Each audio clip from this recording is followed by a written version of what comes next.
questão da formação do problema, vamos assim fazer um rastreamento histórico. Você tem, normalmente, a idade de começo é 14 anos, 14, 15 anos. Por que razão?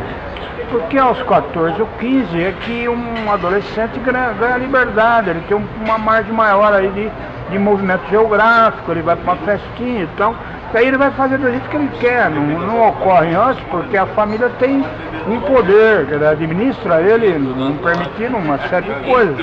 Mas aos 14 ou 15 anos você não é obrigado a ser liberado. E aí ele vai exercer seu direito de ser louco. Ele se preparou para isso ardilosamente durante seus primeiros 10 anos ou 12. O ambiente familiar, as relações no ambiente familiar é que vão formar as suas necessidades, suas frustrações, as dificuldades entre o que ele quer e o que ele consegue. No momento adolescente da vida, as pessoas são extremamente imaturas. Elas sofrem por coisas muito pequenas, porque elas não estão formadas ainda. Então um apelido, por exemplo, é uma coisa que vai afetar profundamente uma criança, um pré-adolescente. E esses níveis de insatisfação vão ficar acumulados e ele vai usar droga e beber, usar uma substância alteradora e se sentir outra pessoa. Então o papel da drogadição, do alcoolismo, é um papel de transformação para quem tem problema. Quem não tem problema não vai usar o álcool, por exemplo, que é uma droga mais social, para fugir de coisa nenhuma, vai usar como deleite. Tanto é que o álcool não é proibido, porque a maioria das pessoas que bebem fazem sem problema nenhum. Agora, essa situação da carência do jovem, do adolescente, é uma situação por que passam praticamente todos nós, todos os jovens. E nós, aí parece que há um diferencial que faz com que a gente não consiga ter uma proteção para evitar de fazer experiências, de atender a curiosidade com coisas que a gente já tem uma ideia de que ela pode trazer algum resultado negativo para a gente. Parece que outros adolescentes, outros jovens, tem algum tipo de freio, moral, inibitório, aí, que permite com que ele consiga se proteger. Alguns não chegam mesmo a certas experiências. Eu, por exemplo, fui um garoto, um adolescente, que eu resolvi experimentar tudo que fosse possível. E algumas coisas até o limite do que eu pudesse. Se fosse uma aventura, fosse uma ideia de correr um risco grande, Tem um livro do Milan Kundera, que chama Insustentável Leveza do Ser. Ele tem uma imagem, ele não estava falando sobre drogadição, mas ele estava falando sobre vertigem. E eu tenho vertigem de altura, por exemplo. E ele diz assim, o problema da vertigem não é o medo de cair, mas o desejo de cair. Percebe? E aí eu me lembro que uma vez eu estava em São Tomé das Letras, e perto de um grande precipício, e eu queria ver lá embaixo, eu queria ir lá e experimentar aquela sensação, mas ao mesmo tempo eu tinha medo. Mas eu fui aos pouquinhos me aproximando e olhei para aquela altura toda lá, mas eu tive que me afastar. Porque, para dizer a verdade, a minha vontade era pular de braços abertos para aquilo.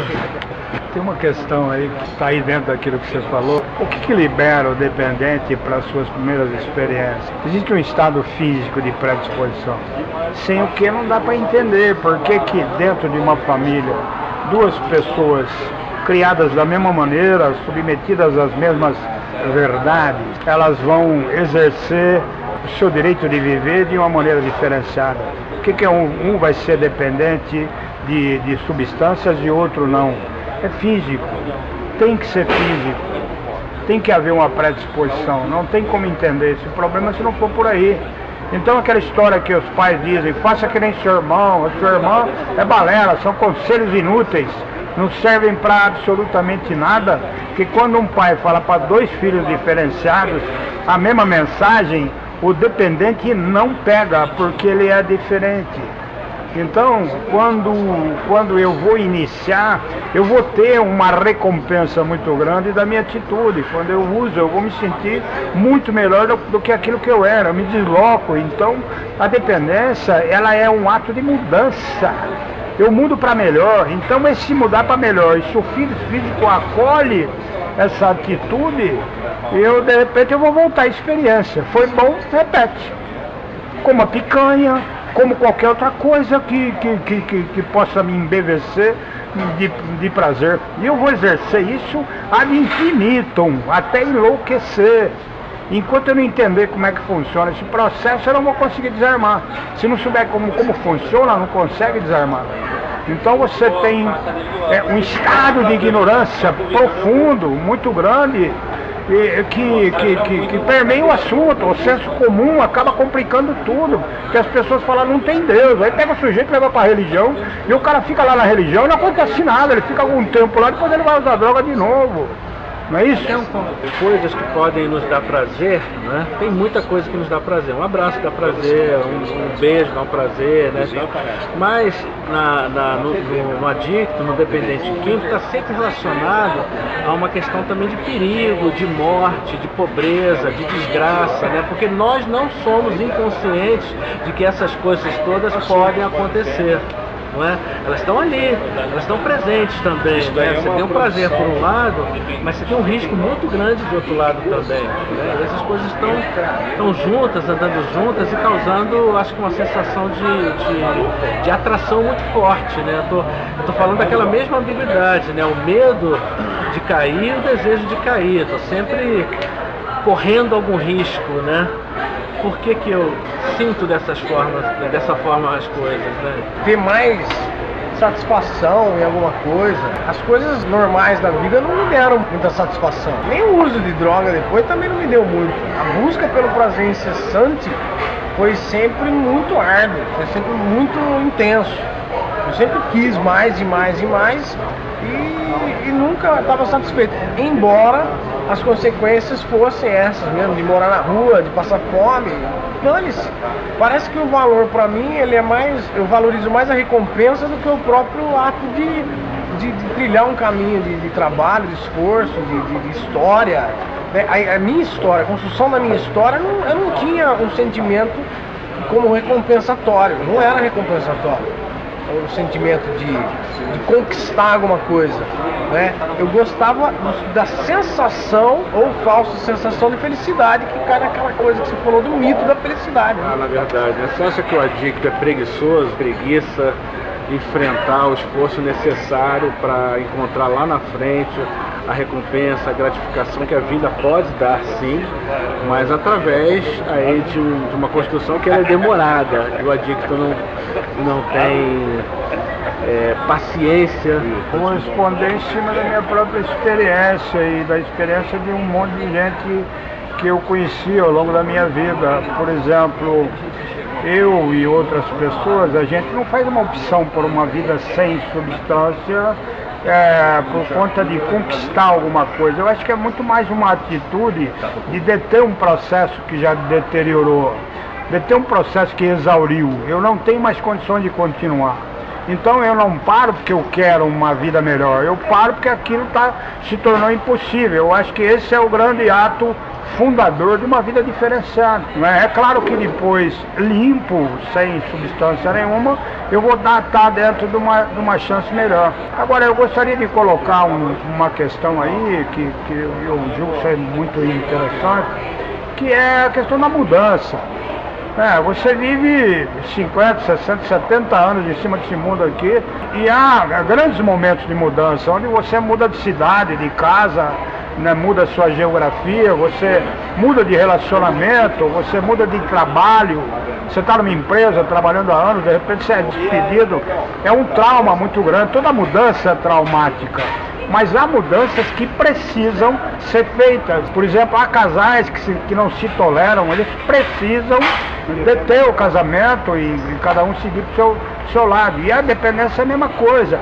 Ela tem um tempo de festa, onde você curte pra caramba, tá tudo muito bem, se me transforma, me torna melhor. Depois, na época dos prejuízos, e o prejuízo ele vai ser definido pelo tipo de escolha que você faz. Dependendo da droga que você escolhe, você tem um tempo maior ou menor para navegar na sua transformação, na sua loucura. Então eu penso assim, o início de uma vida diferenciada, ele se dá por não ter mais possibilidade de continuar com a vida antiga. E aí eu vou descobrir que eu sou uma pessoa, né, que tem qualidade e tudo, e vou elevar minha estima, né, e vou me transformar numa pessoa melhor. Eu achei interessante, né, porque a adicção, ela leva a gente para um fundo de poço e você fica muito pobre, né, pobre de tudo, não só financeiramente, mas pobre de recursos mentais, pobre de recursos espirituais, de toda a natureza, né? E quando você chega nesse ponto que você diz que aí há um esgotamento, né, se você não tem ali uma reação, né, uma inflexão, né, naquele momento ali, a coisa realmente vai se acabar. Mas por outro lado, quanto mais fundo você foi, a cada passo que você está voltando para cima, né, pro retorno, se você conseguir ter sensibilidade suficiente, você aprecia. Hoje eu fui ao Poupa Tempo e tirei um RG novo, né? Eu olhei pro RG novo e fiquei comovido, cara.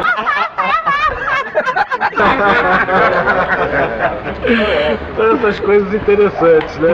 Então, se você conseguir ter sensibilidade para isso, você vai encontrar, as pessoas falam, tem que encontrar prazer nas mínimas coisas, mas isso não pode vir do nada, né? Vem pra gente de uma experiência desastrosa. E cada coisinha que você vai conquistando, que vai aparecendo de bom, de positivo, vai ganhando outro sabor à vida, né? Pegar um RG no Poupa Tempo, se eu não tivesse passado pelo que eu passei, seria um aborrecimento, percebe? No entanto, pra mim, eu quase chorei. Olha, deixa eu ver. Bota isso. Não, bota. Ah, moleque! Nossa, aí, sabe? O antigo já foi. Depois que a gente para de usar, aí a gente fica extremamente em busca ainda do prazer, né? Ainda, academia, eu gravei muito esse vídeo anterior, né? Corpo, grana, álcool, droga e festa. Exatamente. Corpo, grana, álcool, droga e festa. E aí eu fico atrás disso. Eu fico em busca disso aí incessantemente, sem uso de droga já. Eu começo a dar valor nessas pequenas coisas, de que maneira?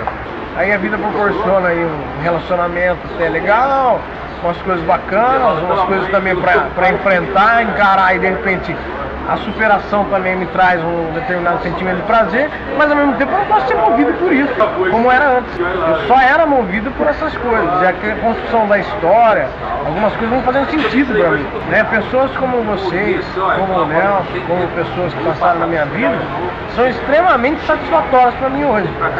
Fazer um vídeo aí desse aí pra rapaziada que tá assistindo pra gente é extremamente satisfatório para mim. Eu vou, puta de um trampo e tal, edita, manda pro site, divulga, troca ideia e responde os comentários dos caras. Mó barato, né? Comenta aí mesmo, que é legal. Pô, isso é extremamente satisfatório. É um hobby que de repente até achei, e o trabalho que eu faço, enfim. Aí as coisas vão começando a tomar sentido. E o prazer vai ficando um pouco menos acima na escala de preferência, né? A gente fica esperto, né, com relação às coisas que possam facilitar o retorno ao uso. Vasos comunicantes, né, de repente atitudes ou algumas situações podem me transformar num usuário de substância novamente. Eu acredito que, para começar, não tem como deter o processo, porque o começo nunca tem cara de fim. Se o começo tivesse cara de fim, ninguém começava. Então são fases que a pessoa vai viver dentro do problema e ela própria vai construir ou não a sua defesa, né? O antídoto para mim poder parar é a experiência de continuar. Então hoje nós temos N comunidades terapêuticas. Tem mais as cidades em que tem mais comunidade terapêutica e clínica do que boteco. E as pessoas estão aí internando a revelia, né? Centenas e centenas de pessoas internando a revelia. Quem acaba sustentando esses empreendimentos são as pessoas que não conseguem parar. O dependente que para na primeira é um cara que não é rentável para uma comunidade terapêutica. Se o único requisito para mim conseguir ficar limpo ele está no fato de eu aceitar que eu perdi, ninguém pode ser levado à perda por um argumento discursivo, né, pela conversa, pela fluência do discurso. eu vou ser levado à derrota pela minha própria atitude.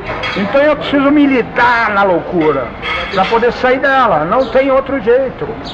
Mas pode ser que a pessoa internada, ela entre em contato com o discurso correto, porque também ocorre o seguinte, tem muitas pessoas que têm muitas internações e a maioria não serviu para nada. Porque é muito importante que as pessoas que abordam o problema tenham inteligência suficiente para ajudar aquele cara que está ali. Porque, pô, se eu colocar para ele um monte de coisa que não vai servir para absolutamente nada, ele vai ficar feliz naquele momento, mas vai usar droga de novo. O argumento para poder resgatar, ele tem que ser inteligente. O que há no mundo de mais eficiente para poder ajudar dependente? Então pegar isso e aplicar na vida das pessoas. Os argumentos eles podem ser inteligentes e a gente não é burra, a gente sabe escutar o que é inteligente, né, e percebe que aquilo faz todo sentido, né? Mas retornar muitas vezes a um tratamento, tentar muitas vezes alternativas, toda forma de abordagem aí do problema da adicção é importante porque tem um momento daquele adicto, né? Eu lembro que alguns anos atrás, 15 anos atrás, 16, sei lá, em que eu em São Paulo, vivendo em São Paulo, morando na Vila Madalena, um bairro com para mais de 100 bares, e eu estava com um problema muito sério com álcool naquela época.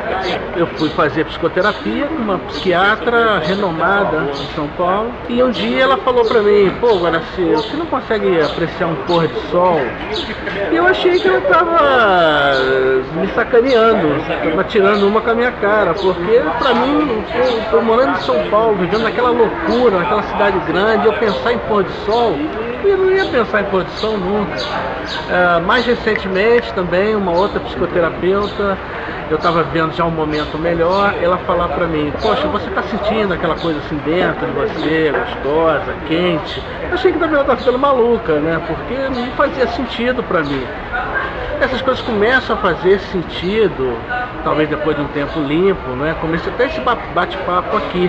Em algum momento pode ser que ele acredite. Por exemplo, o cara que vai ver esse vídeo aqui, por exemplo, são pessoas que passaram pelo problema, né? E hoje estão lidando de uma maneira diferente.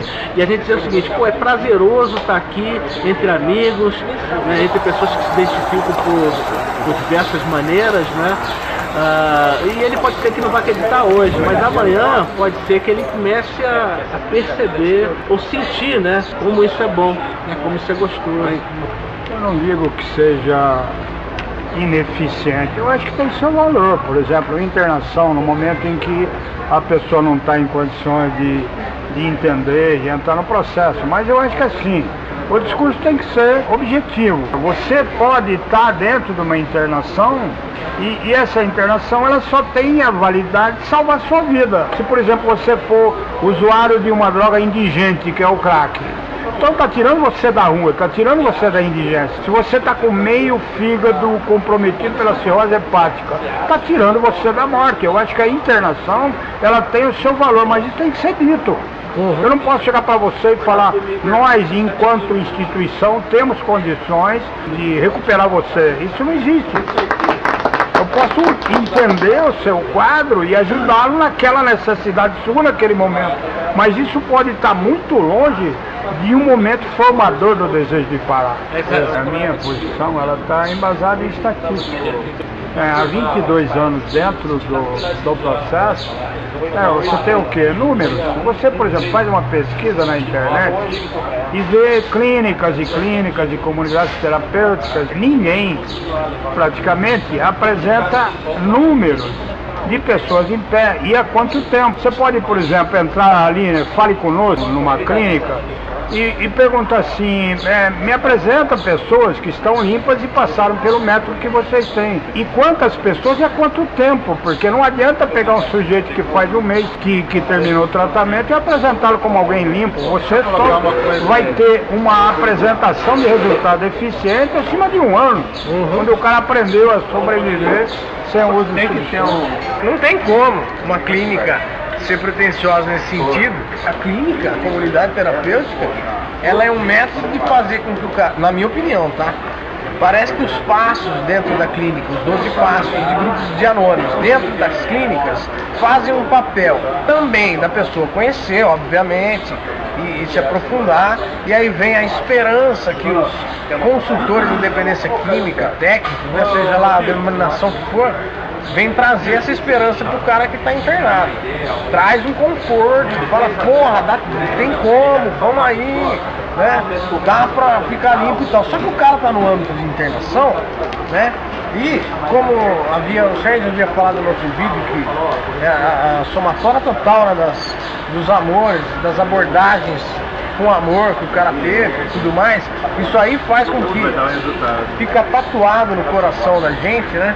Só que a clínica, ela parece que só tem um papel, os 12 passos dentro da clínica parece que só tem um papel: confortá-lo para que ele continue dentro da clínica, só, mais nada, entendeu? O cara fica na clínica, ou não, porque porra, minha mãe, meu pai e tal, meu tio sofreu acidente, primeiro passo, o cara joga o programa contra o cara, né? Ou a favor também do conforto do cara, entendeu? Mas assim, não que isso não seja verdade, de que o cara precise praticar os passos lá dentro. Só que o contexto é completamente diferente na rua.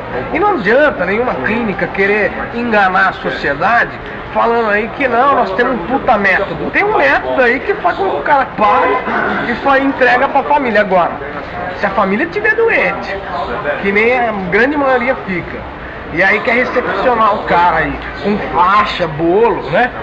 Faz aquele puta do churrasco, chama os amigos, né? E joga o cara pro buraco de novo. Muitas vezes inconscientemente quer que o cara vá usar, né? Porque o cara sai mais barato usando, que interna, gasta o quê? 1.500 conto? R$1.000 por mês, sendo que o cara na rua gasta 3, né? Muitas vezes. Então, enfim, né? Sem entrar nesse mérito também da família, mas a clínica, ela faz esse papel, na minha opinião. Se é a primeira internação do cara, ótimo. Eu acho que a primeira internação é válida, a primeira até a segunda. O cara vai, passa tradição e conceito, e o máximo que dá pra fazer aí, acho que é até chegar no quinto passo, o cara sentir um pouquinho da experiência do programa. Agora, a clínica vai falar que o método deles que é o melhor? Eu acho que não. Eu acho que existe um programa para a vida toda, né? Que ela é baseado, se for baseada nos passos, pode ser que dê certo, né? Mas tem que deixar isso muito claro para a família. Você não pode enganar, usufruir de repente da ignorância da família. Você usufrui da ignorância da família, porque ainda a família é ignorante acerca das comunidades terapêuticas, porque é um trabalho recente no Brasil. Agora, daqui a pouco não vai ser mais. Aí estão surgindo ambulatórios pós-internação, pós-tudo, né? Aí daqui a pouco está surgindo uma série de coisas. Tem casa moradia, daqui a pouco tem condomínio moradia. Daqui a pouco é cidade moradia. Então tem uma dictolândia, né? Uma parada. Boa, na mosca. E aí eu me enquadrei no meio, onde tem os companheiros.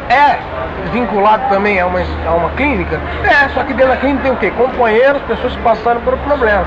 E aí eu reconheço a minha inabilidade de dar com a vida, que o programa vem mostrar isso pra mim. É só isso. Agora, essa foi uma opção minha. Isso nada impede do cara começar a trabalhar e também continuar frequentando o grupo e se dar bem. Isso não é clínica. É nóis. É nóis Futebol Clube. Fala em nós, eu vou apresentar a rapaziada aqui, né? Esse é o Digão foi visto aí, né? Bom dia a todos, é um grande prazer estar aqui com vocês. Nerson? Nelson Adic. Como é que é? Nelson Adic. Ah, é? O senhor Felipe? Felipe. Brother. Adictão. Sou Carlos, sou adicto aí. Ricardo Magnus, adicto em recuperação e participando desse café gostoso aqui com essas discussões. Então a gente vê aí a mesa repleta de cafés. Ninguém normal aqui. Ninguém. Tudo maluco. Ninguém normal não leva muito a sério. Bom, vamos fechar esse café com adicto, roda adicta, café temático, tudo junto aí, beleza? Valeu, rapaziada. Obrigado pela presença.